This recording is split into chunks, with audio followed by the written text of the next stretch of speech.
النهارده هنقدم لكم ندوه عن حرق قش الارز واضراره. طبعا يا سنه رابعه احنا في الندوه ديت هنعرف اضرار حرق قش الارز وما بيسببه من اضرار في تلوث البيئه واضرار على الصحه العامه. تمام كده؟ هنتناقش مع بعض مع تلاميذ الصف الرابع الابتدائي عن اضرار حرق قش الارز. طبعا احنا في موسم حصاد قش الارز.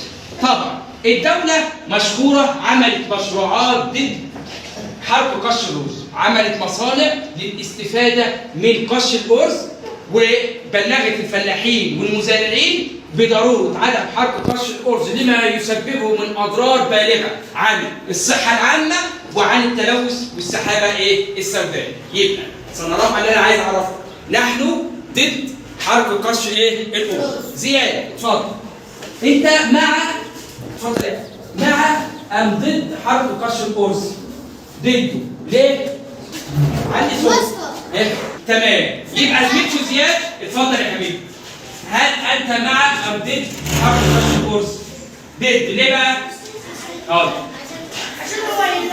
عشان يلوث البيئه. وله اضرار بالتلوث البيئه يا جماعه. اتفضل. عايزه تقول ثواني بالدور.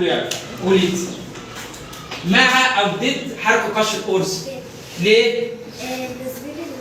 الاضرار البالغه عن الصحه العامه والتلوث. اتفضلي يا مالك. خلاص. ماشي. قولي يا مالك. علي حس. مع ام ضد حرق قش الارز؟ ليه؟ علي صوت. لا برافو عليك. دي اللي احنا بنقول عنها.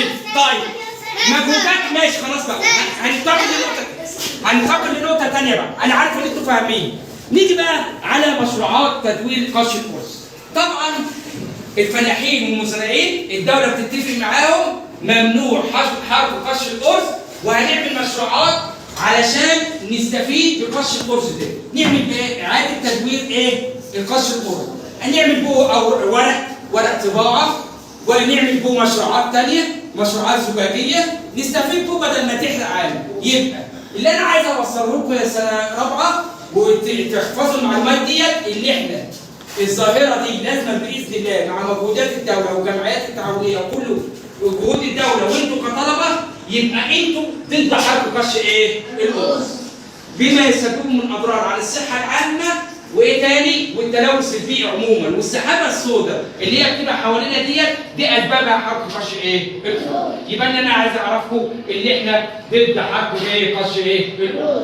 وشكرا وننتقل لندوات اخرى. شكرا لكم.